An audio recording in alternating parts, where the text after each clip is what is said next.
안녕하세요. 강제엔잡러 2차장입니다.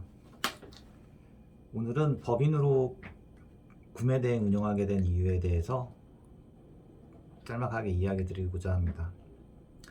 제가 법인은 21년도 7월쯤 설립을 했고 지방 아파트 갭 투자를 하기 위해서 만들었었습니다.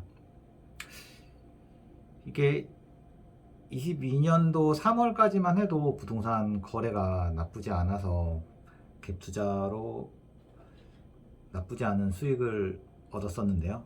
4월에서 5월 넘어가면서부터 아파트 거래가 절벽에 가깝게 멈추면서 제 법인도 활동을 멈췄습니다.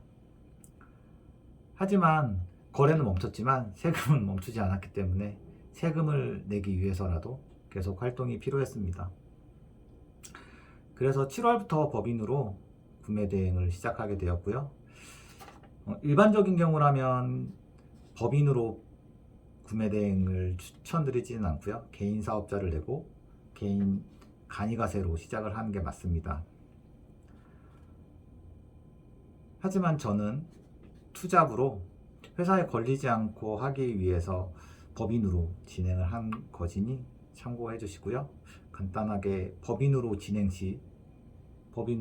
구매 대행을 진행 시 장단점에 대해서 설명드리도록 하겠습니다. 우선 장점으로는 방금 얘기했던 것처럼 회사에서 겸업 금지가 되어 있거나 투잡이 금지되어 있는 경우 법인으로 우회해서 사업을 진행할 수 있습니다. 법인에서 매출과 매입이 일어나기 때문에 월급을 받지 않는다면 본인이 소속되어 있는 회사에서는 내가 구매 대행을 하는지 어떤 업을 추가적으로 하는지 알 수가 없습니다. 그리고 두 번째로는 결손법인을 막을 수 있습니다. 지금처럼 부동산이 빙하기에 있는 경우 세금 내고 돈 일이 이것저것 나가다 보면 결손법인이 될 확률이 높은데 구매 대행으로 매출을 일으켜서 수익을 얻는다면 법인이 결손으로 가지 않을 수 있습니다. 보통 법인을 세워서 투자를 하는 사람들의 경우에 단기적인 투자라기보다는 장기적으로 투자를 하는 경우가 많이 있는데 결손법인으로 갈 경우에 추후 대출 등에서 문제가 발생될 수 있기 때문에 결손법인으로 가지 않게 하는 것이 매우 중요합니다. 그리고 마지막으로는 본인 개인 재산이 많아서 국민연금이나 건보료가 높게 나오시는 분들이 법인으로 지역가입자에서 직장가입자로 전환이 가능합니다. 이와 관련해서는 세무사와 상담을 받으시는 것이 좋을 것 같은데 저처럼 회사에 걸리지 않게 하는 경우도 있지만 본인이 업이 없어서 지역가입자에 가입되어 있는 경우 법인을 설립해서 직장가입자로 전환이 된다면 개인 재산이 많아서 내야 하는 지역 가입자보다 좀 더 유리하게 좀 가입이 가능하니 이 부분은 세무사와 좀 더 자세한 상담 해보시는 것이 좋을 것 같습니다. 그리고 단점으로는 법인으로 구매 대행을 진행하게 될 경우 기장료가 올라갑니다. 저 같은 경우는 부동산 매매만 진행을 했을 때 법인 기장료로 10만 원씩 월 내고 있었는데 구매 대행을 추가하고 나서 월 20만 원씩 내고 있습니다. 부가세 별도로요. 이렇게 늘어나게 되는 경우는 법인 구매 대행의 경우에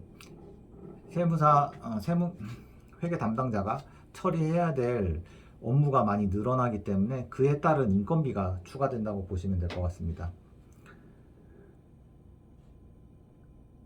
그에 더해서 법인은 투명하게 비용 처리를 해야 되기 때문에 자료 정리도 빡세게 해야 됩니다. 개인 사업자라면 비용에 대해서 크게 정확하게 하지 않더라도 크게 문제가 되지는 않지만 법인은 모든 비용에 대해서 기장 처리를 해야 되기 때문에 담당 세무사에 정확한 자료를 전달을 해 주어야 하고 그 비용에 대해서 정리가 되어야 되기 때문에 부가적으로 업무로 부가적으로 이런 자료를 정리하는데 시간을 조금 더 많이 빼앗기게 됩니다.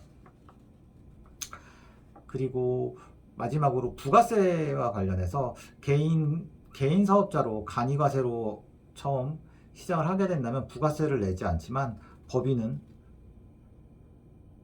무조건 부가세를 매출 이익 대비해서 내야 되기 때문에 세금적으로 조금 더 나가는 돈이 많이 있습니다. 그래서 처음 말씀드렸던 것처럼 구매대행은 개인 사업자, 특히 처음 시작하신다면 간이 사업자로 해서 진행하시는 것이 맞는데, 저처럼 뭔가 다른 이유가 있어서 법인을 활용을 하거나 이런 경우에만 법인으로 하시는 것이 맞습니다. 그리고 법인으로 구매대행을 진행을 하기 위해서는 법인 목적에 구매대행이 포함되어 있어야 합니다.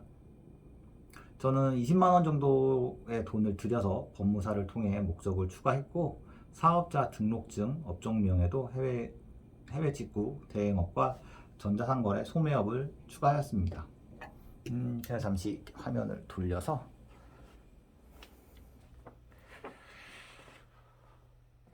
보여드리도록 하겠습니다.